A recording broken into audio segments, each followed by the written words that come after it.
Nazi মুক্ত Germany ও বাংলাদেশের বাস্তবতা শীর্ষক প্রতিবেদনটি লিখেছেন সিনিয়র সাংবাদিক এলাহি নেওয়াজ খান।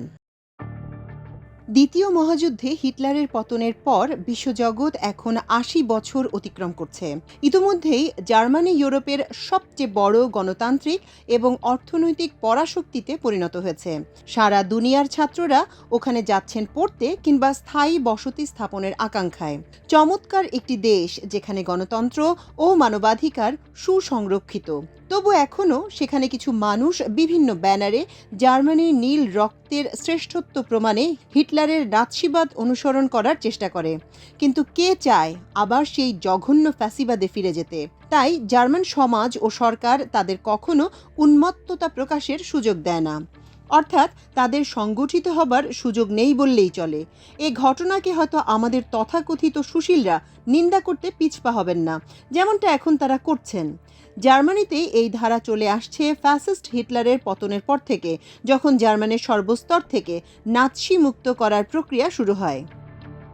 দর্শক, অনেকেই হয়তো জানেন ১৯৪৫ সালে হিটলারের পতনের পর জার্মানিকে দুই ভাগে বিভক্ত করা হয়। পূর্ব জার্মানির নিয়ন্ত্রণ চলে যায় তৎকালীন সোভিয়েত ইউনিয়নের হাতে, আর পশ্চিম জার্মানিকে কয়েকটি জোনে ভাগ করে এক একটি জোনের দায়িত্ব গ্রহণ করে যুক্তরাষ্ট্র, ব্রিটেন ও ফ্রান্স। তারা যার যার মতো করে নাৎসি মুক্ত প্রক্রিয়া শুরু করে। এটা শুধু জার্মানিতে নয়, জার্মানির অধিকৃত সব দেশেই শুরু হয়েছে।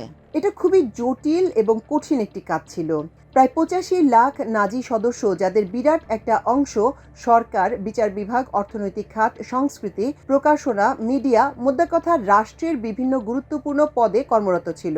মিত্রবাহিনী বুঝতে পেরেছিল প্রশাসন, বিচার বিভাগ সহ সর্বস্তর নাজিমুক্ত না করতে পারলে কাঙ্ক্ষিত গণতান্ত্রিক জার্মানি প্রতিষ্ঠা করা সম্ভব হবে না। তাই জটিল কাজটি একটু সহজ করার জন্য তারা কয়েকটি ক্যাটাগরি নির্ধারণ করেন, যেমন গুরুতর অপরাধী, অপরাধী, অপেক্ষাকৃত কম অপরাধী, অনুসারী ও পুনর্বাসন করার মতো যারা ছিল তারা। এছাড়া নাৎসি অপরাধীদের বিচারের জন্য জার্মানির ছোট্ট একটি শহর নুরেমবার্গে গঠন করা হয়েছিল একটি ট্রাইব্যুনাল, যা নুরেমবার্গ ট্রায়াল হিসেবে পরিচিত।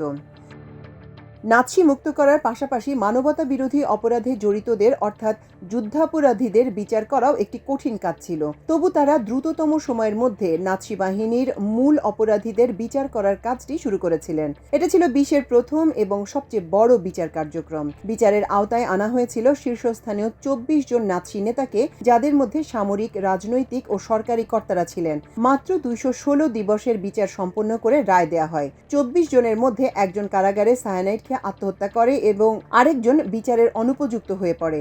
ফলে ২২ জনের বিরুদ্ধে রায় ঘোষিত হয়। এতে ১২ জনকে ফাঁসিতে ঝুলিয়ে মৃত্যুদণ্ড দেয়া হয়, বাকিদের নানা মেয়াদে কারাদণ্ড দেয়া হয়। এই দ্রুত বিচার সম্পন্ন করা এবং সর্বস্তর নাৎসি মুক্ত করার প্রক্রিয়া জার্মান সমাজে সুদূর প্রসারী প্রভাব ফেলেছিল এবং সেখানে ফ্যাসিবাদ থেকে গণতান্ত্রিক রাষ্ট্র গঠনে সহায়ক হয়েছিল।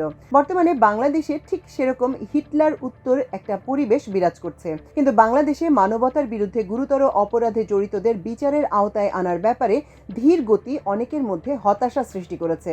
সেই প্রচলিত কথার মতোই বিচার বিলম্বিত হওয়া মানে বিচার না পাওয়ার শামিল। এটি কিন্তু জার্মানিতে ঘটেনি। তবে জার্মানে নাৎসি বাহিনীর শোচনীয় পরাজয় এবং হিটলারের আত্মহত্যা নাৎসিদের চরম হতাশায় নিমজ্জিত করেছিল। অন্য কোথাও আশ্রয় গ্রহণ ও পুনঃসংগঠিত হওয়ার সুযোগ ছিল না। কিন্তু বাংলাদেশে পতিত ফ্যাসিবাদীরা অতীতেও ভারতে গিয়ে আশ্রয় নিয়েছিল, এখনও নিয়েছে। নিশ্চয়ই অনেকের মনে আছে ৭৫-এর রাজনৈতিক পট পরিবর্তনের পর আওয়ামী লীগের বহু নেতাকর্মী ভারতে আশ্রয় নিয়ে কাদের সিদ্দিকীর নেতৃত্বে আমাদের সেনাবাহিনীর বিরুদ্ধে রীতিমতো যুদ্ধে জড়িয়ে পড়েছিল। কয়েকটি সংঘর্ষে বেশ কয়েকজন সেনা সদস্যের হতাহত হওয়ার ঘটনাও ঘটেছিল। তখন শেখ হাসিনা জার্মানি থেকে এসে স্বামী সহ ভারতে আশ্রয় নিয়েছিলেন। দেশে ফিরেছিলেন ১৯৮১ সালের ১৭ মে। তখন তিনি পিতার রক্তাক্ত পতনের পর ভারতে আশ্রয় নিয়েছিলেন। এবার দেশে প্রত্যাবর্তনের প্রায় ৪৩ বছর পর নিজের পতনের পর আবারও ভারতে গিয়ে আশ্রয় নিয়েছেন তিনি। সে সময় তিনি একা কাঁদতে কাঁদতে ভারতে গিয়েছিলেন। এবার শত শত পরিবারের আজীবন কান্নার ঘটনা ঘটিয়ে ভারতে গিয়েছেন। কিন্তু সময় ও প্রেক্ষাপট সম্পূর্ণ বদলে গেছে। বাংলাদেশ এখন আগের তুলনায় অনেক বেশি শক্তিশালী। আন্তর্জাতিক পরিমণ্ডলে বাংলাদেশ নিজের স্বার্থ বুঝে নেয়ার সক্ষমতা অর্জন করেছে। জাতিসংঘ শান্তিরক্ষা বাহিনীতে বাংলাদেশ সেনাবাহিনীর গৌরবময় ভূমিকা আন্তর্জাতিকভাবে স্বীকৃত। রেডিমেড পোশাক রপ্তানিতে বাংলাদেশ এখন শীর্ষেই আছে।